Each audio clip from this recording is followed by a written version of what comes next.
Hello? Hi, this is Aiden. Yes, this is he. Hey, Aiden, it's Jordan Black calling. How are you? Good, how are you? I'm well, thanks. Sorry I missed your call. It's all good. I figured you probably just forgot or something. It's all good. No, I had it in my calendar. I just my phone was just a few steps away from my computer, and I was typing away at something and didn't see it ringing. All good, all good.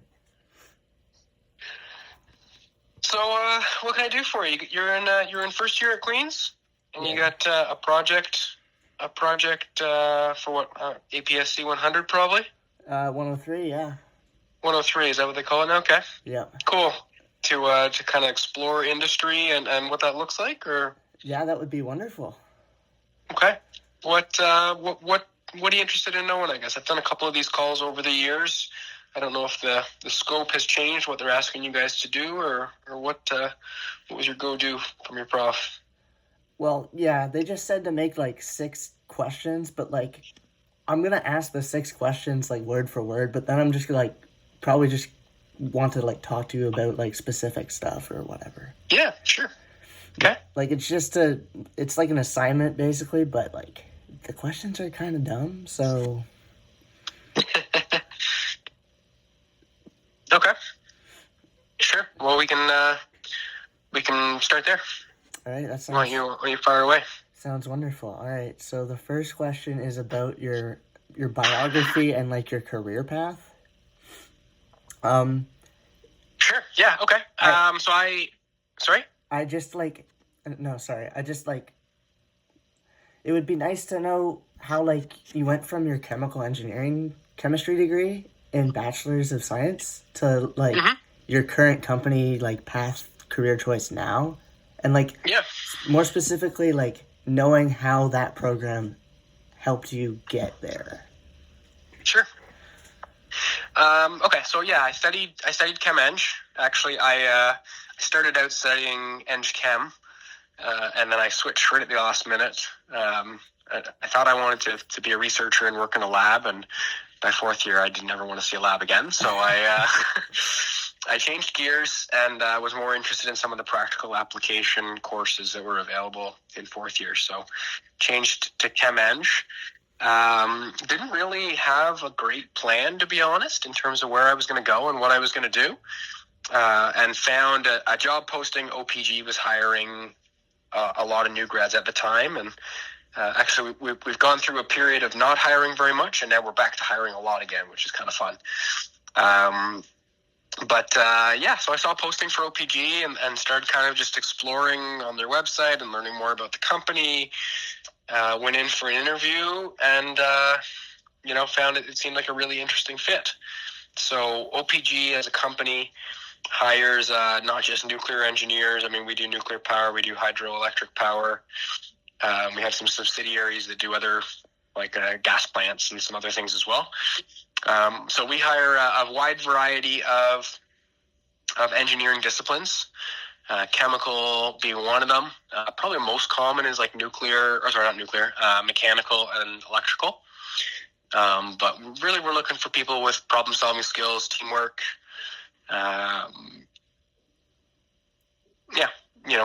Work ethic.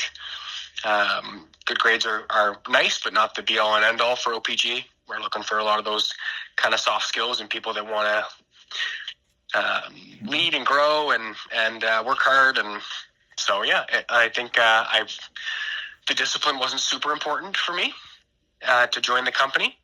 Once I got to OPG, I felt like I did want to know more about nuclear, though. I wanted to kind of better understand the industry and the technology. So a few years into my time at OPG, I started a master's at Ontario Tech.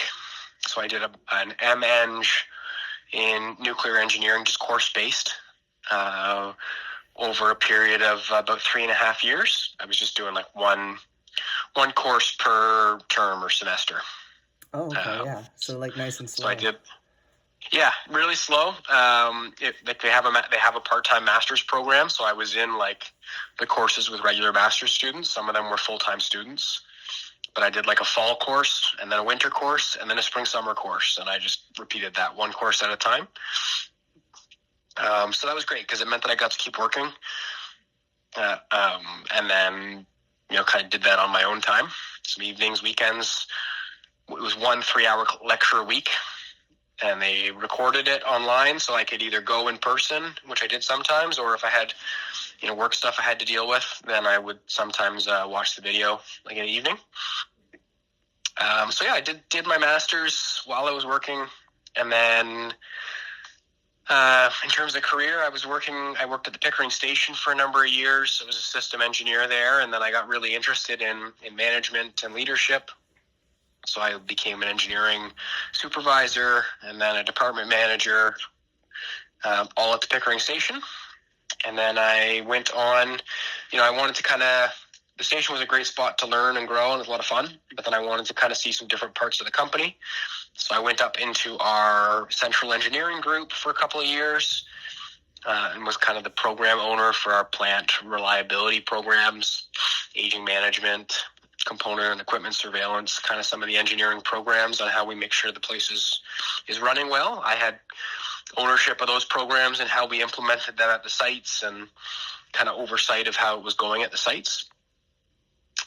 And then I wanted to kind of get even further away. I thought, something totally different, because that role was still pretty focused on operations. And so I got into new nuclear project development. I went to one of our subsidiary companies that was working on a micro modular reactor project. I started in engineering there, but was quickly moved into a licensing role. So I was the licensing and environment director for that company called Global First Power for a little while, I guess a couple of years. Was learning more about new nuclear project deployment and the regulations behind it, and how to move that project forward. And then since then, I guess I came back to OPG about 1.5 years ago. And I've been the engineering director for new nuclear deployment since May. So I've been in this new role where we're trying to now I'm supporting external clients, taking kind of some of what OPG has done and learned, and sharing that with other potential clients and partners. Some in Europe, some Sask Power in Saskatchewan's a big one we're doing some work with. So that's been kind of the latest flavor. So it's been a bit of a variety of things for me, but just kind of going with the flow, and when I see interesting opportunities, trying to jump in and learn and take advantage of them. Wow, I mean, congratulations on like in May. That's pretty recent. Yeah, it's a new role for me. It's been fun. But beyond like the technical aspects of like learning in universities, is there like softer skills that you learned, like communications or like management kind of things? Yeah, I was the president of the Engineering Society in my 4th year. I'd say I did a lot of work in NSOC. I was on FREC committee in my 2nd year, or I guess in 1st year for Frosh Week when I was in my 2nd year. And then, I was on year exec. I worked at Clark Hall Pub. And then, I was the NSOC president in 4th year. So I focused a lot on extracurriculars, trying to expand my knowledge outside of just the classroom. So I got used to, leading teams and managing staff and business planning and, meeting with the dean and the faculty and making presentations and meeting with alumni and all of that stuff, which was super interesting. Learned a ton. And I think that kind of set me up pretty well for my career to have all those skills. So you were just trying to like get involved as much as you could. Yeah, I got involved in a lot of stuff. It was fun. Some of those people are still my best friends now, the people that I worked with in some of those. And then, but I also learned a ton. Like I think when I got to OPG, there was a lot of students that, from other universities that maybe didn't have much experience outside of just like classroom stuff. And I think, I had some different experience I could bring to the table. That's kind of helped me in my career. That's awesome. A little more well-rounded, I guess. Yeah, exactly. Yeah. From your perspective, though, is there any like emerging or pressing challenges in the industry you're working in currently of like renewable energies kind of thing? Um, yeah, I mean, like the biggest one is we're small modular reactors in the nuclear space. That's the big talk. That's what I'm working on actually, which is exciting. We in general, like nuclear is big and expensive and slow, and so we're trying to make it faster and cheaper and to actually like build and deploy. So we're trying to execute projects on time and on budget. Project management is a big challenge when you're talking about these like massive construction projects, billions of dollars. So that's one challenge that OPG has really worked hard on is trying to execute projects on time and on budget. I've been less focused on that part. For me, it's more been about like what are the pathways to faster project development, getting them licensed, following the regulations. What are some of the regulations that were maybe better for kind of older nuclear technologies and maybe we don't need them anymore for some of these newer technologies or they're less applicable. So I've been more working on kind of the project development as opposed to like large scale project execution like construction. I'm more kind of the front end. How do we get new projects going? Who does what? And I think the big challenges for our industry are around like trying to do it faster and cheaper while still maintaining the same level of safety that we've prioritized throughout the industry. So you're like in a sense, you're the guy that makes the big plan, and then a bunch of people are poking at it, being like, "Oh, we want this to happen too." Yeah, that's part of it, for sure. I mean, now in my new role, it's actually like we're trying to help our clients that are trying to figure out their own projects. Like Sask Power is the big provincial power generating utility in Saskatchewan. They don't have nuclear right now. They want to build a nuclear plant. They want to build an SMR. So I'm trying to help. We're doing some scopes of work for them to give them some of the key deliverables they have to submit to the regulator. And then we're also providing some advisory services on like, how do you start a nuclear company and what does your company need to look like? Oh, okay, yeah. Like providing them with experience that you've learned. Exactly. Yeah. Yeah. Is there experience where safety and ethics are like directly influenced by your project's design or like what project you're working on at the time? I mean, not ethics. Like we have a code of business conduct that like is pretty clear rules around like how we operate, who we are, what we are as a company, what's okay, what's not okay. So like I'd say that the ethics part never changes. Our integrity is extremely important at OPG and adherence to that code of business conduct and the way that we conduct ourselves. Like we're owned by the government, so there's pretty high standards in terms of how we operate, how we behave. Safety, like for sure can be influenced by the project. Like there's how you plan work, how you execute work. We try to prioritize safety as much as possible in terms of like our staff safety and when they're executing work in the field, in terms of the designs of the reactors, the technologies that we pick that we want to build, where and how we build them. So I wouldn't say we compromise on safety at all, but like it's more like you have to consider safety, and there's obviously always trade-offs on how you build and design and execute a project, and how is it safe to do it, and all that. Yeah, like protecting your workers while also protecting like the community around. Yeah, those are like our biggest priorities. Keep our staff safe, and then keep the public safe. Minimize any hazards that could occur. Yeah, that's a huge priority for OPG, and that's more dynamic. Like the code of business conduct is pretty static. Like it's just this is it. This is how we work. The safety conversation, we're building different things every day. We're doing different work in the field every day. So it's more like you have to constantly be talking about safety and thinking about safety because there's always hazards and opportunities for people to hurt themselves if you're not constantly focusing and talking about that safety stuff. Yeah.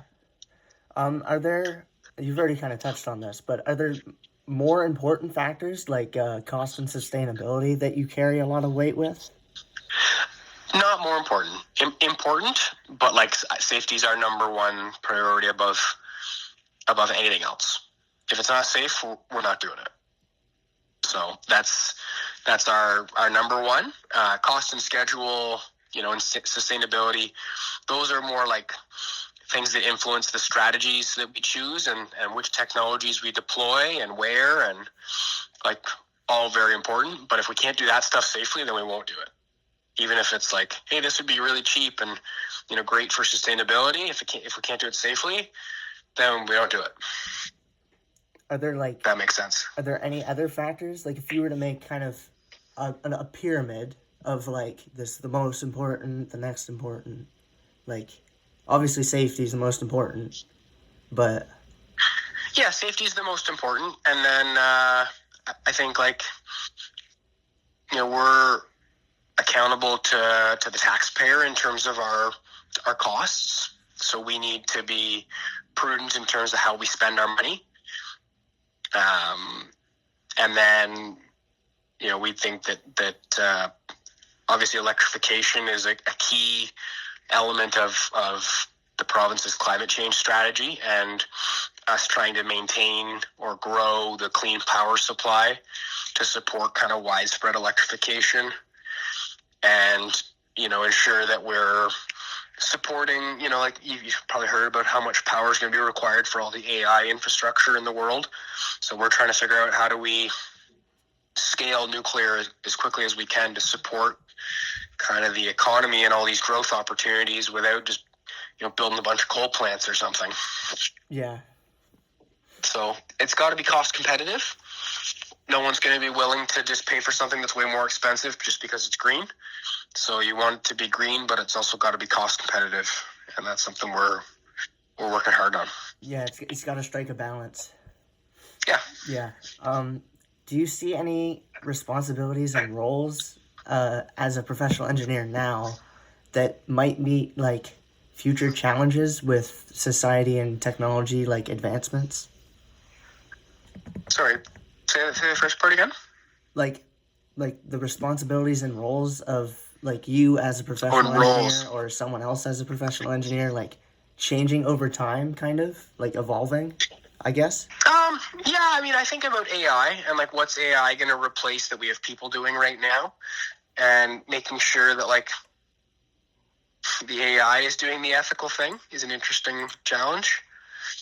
I think there still needs to be people with hands on the steering wheel that are reviewing what's produced by different AI tools and making sure that they're operating in a way that meets our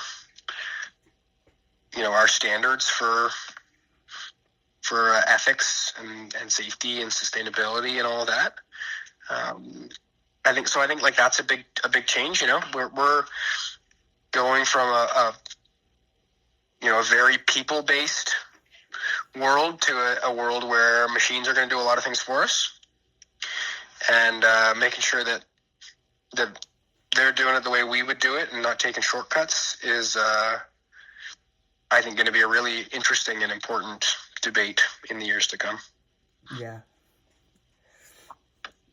I totally agree. Yeah, making sure that they're actually doing what you want them to do,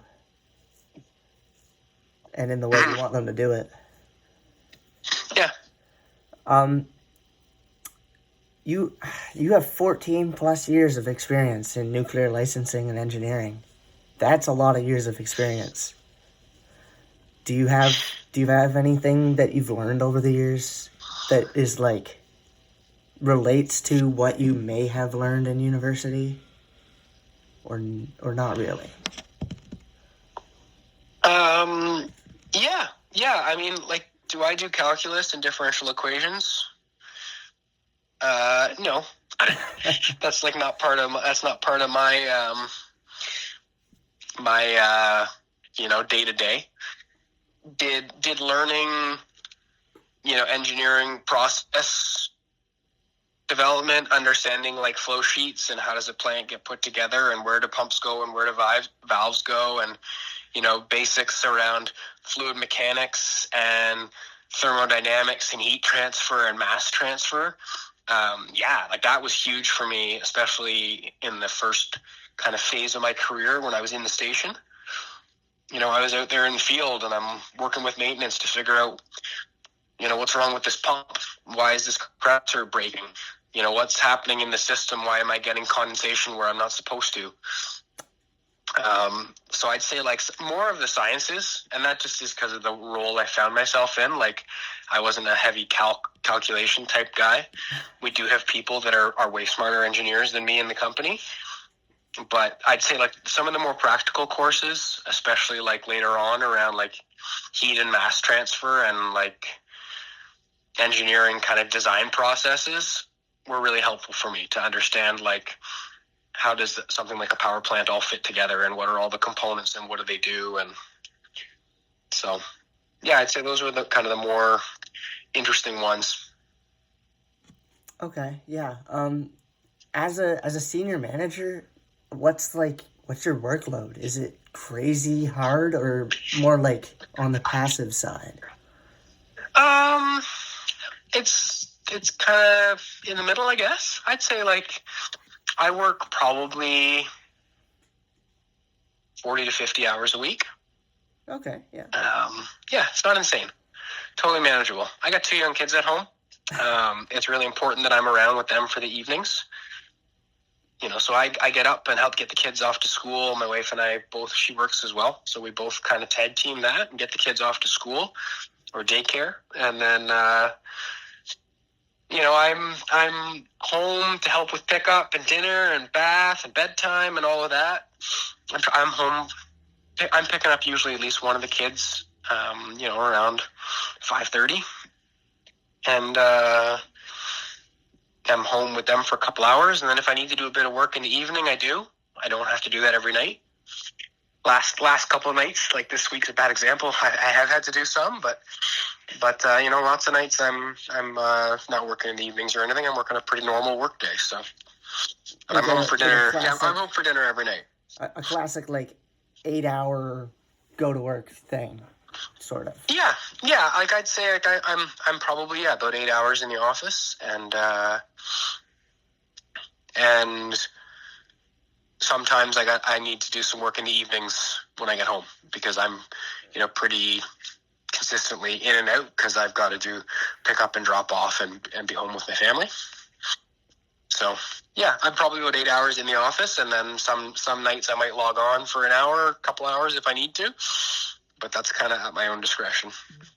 That's amazing. Congrats on the family. That's awesome. Yeah, thank you.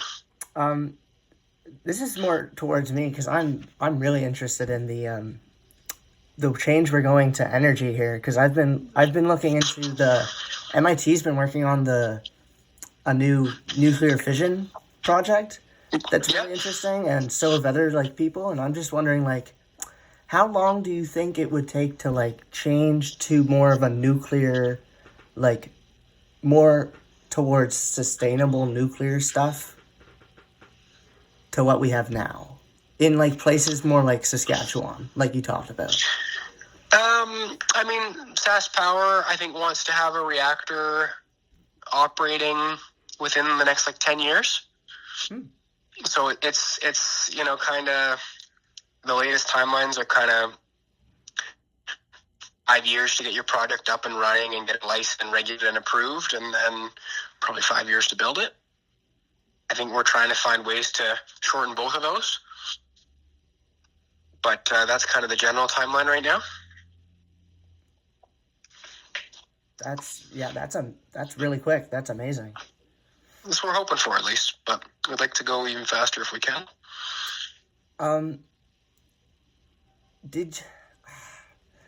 Where did you like start in your company? Was it like you were an intern sort of thing, and then after a few years they were like, you're doing well, here, have a promotion, or like the classical view versus like a... Yeah, I wasn't an intern. I came in as an engineering trainee, but yeah, basically. And I was doing well and working hard and showed kind of some aptitude for people leadership and team leadership. And so I got promoted. I got the opportunity to apply for a supervisor role within our company and was lucky enough to be selected. And since then, I've just got to keep working and try new things and take on new opportunities as they come up. Well, that's amazing. So, yeah. Well, thank you for your time. I think you've answered every question I could have possibly asked you. Yeah, no problem. Happy to help. And I haven't really asked you any questions. Unfortunately, I got another call in about 3 minutes. But you're home from exams. You still have exams going, or how's first year been for you? Oh, it's rough. Exams start tomorrow, but okay, it'll be fine. They're only a week. Yeah. How many exams do you have this year? 5. 5. Okay, that's busy. It's doable though. Yeah, good. And where are you thinking? Where are you thinking you might specialize? Have you had to pick yet? I'm thinking Eng-Phys right now. But Eng-Phys, cool. Yeah, I work with a couple guys that did Eng-Phys. It might be or it might be mechanical. We'll see. Still between the two. Yeah, very cool. Cool. Well, hope you have the rest of your good first year and good luck with your exams. Thank you. And hopefully you get a good break after your exams at least and can enjoy the holidays. Yeah, happy holidays. Thank you. Yeah, thanks. I'll catch up to you. If you ever need to chat again, please feel free to reach out. You've got my email and stuff now, so send me a note and we can chat. Okay, thank you. Okay, thanks, Aiden. Take care. You too.